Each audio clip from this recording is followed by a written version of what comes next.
توبہ کا خیال آنا خوش بختی کی علامت ہے، کیونکہ جو اپنے گناہ کو گناہ نہ سمجھے وہ بدقسمت ہے۔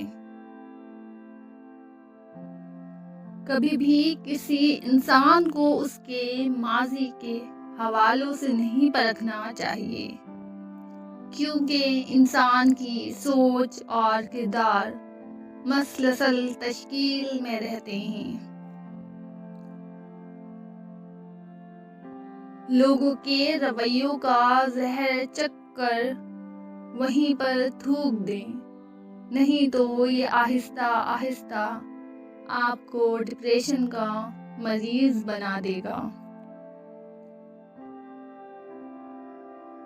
آپ کے پیچھے بات کرنے والے دراصل آپ سے بہت پیچھے ہوتے ہیں۔ بے ضمیر چاہیں جتنا بھی پڑھا لکھا کیوں نہ ہو، ہر اصولی اور حق بات پر اختلاف ضرور رکھتا ہوگا۔ جس کی امیری اس کے لباس میں ہو وہ ہمیشہ فقیر رہے گا، اور جس کی امیری اس کے دل میں ہو وہ ہمیشہ غنی رہے گا۔ پیٹ میں گیا زہر ایک انسان کی جان لیتا ہے، جبکہ کان میں گیا زہر کئی رشتوں کی جان لیتا ہے۔ شک کے مقامات کو پہچانو تاکہ تم اس کے ذریعے یقین کے مقامات کو پہچان سکو۔ کسی کے وقت پر ہنسنے کی غلطی نہ کرنا، یہ وہ وقت ہے جو چہرے یاد رکھتا ہے۔ نسلی دوست کتنا بھی ناراض ہو مگر دشمنوں کی صنف میں کھڑا نہیں ہوتا۔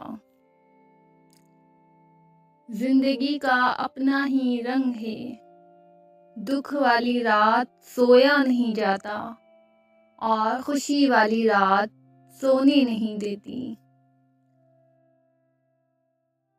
اگر زندگی کبھی روشنیوں کا تحفہ دے تو انہیں مت بھولنا جنہوں نے کبھی آپ کے اندھیرے بانٹے تھے۔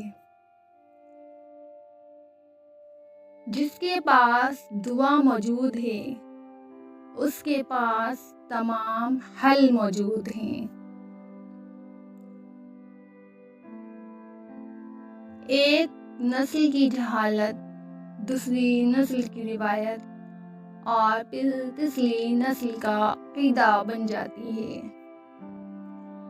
ایک سمجھدار آدمی سب کچھ نہیں جانتا، صرف بے وقوف ہر بات جانتے ہیں۔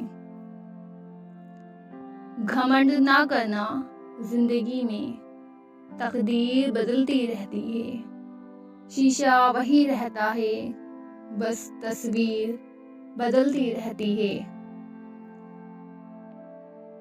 کامیابی کی پہلی سیڑھی کوشش ہے، کوشش سے غلطی، غلطی سے سبق، سبق سے تجربہ اور تجربے سے کامیابی حاصل ہوتی ہے۔ جب اپنی ہی اہمیت زبان سے بتانی پڑ جائے تو سمجھ لیں کہ اب آپ کی کوئی اہمیت نہیں رہی۔ ہر شخص کو راضی رکھنا منافق آدمی کا کام ہے۔ باضمیر بااصول لوگوں سے اکثر لوگ ناراض اور ناخوش ہوتے ہیں۔ کردار ہی ایک ایسی کتاب ہے جسے اندھے اور جاہل بھی پڑھ سکتے ہیں۔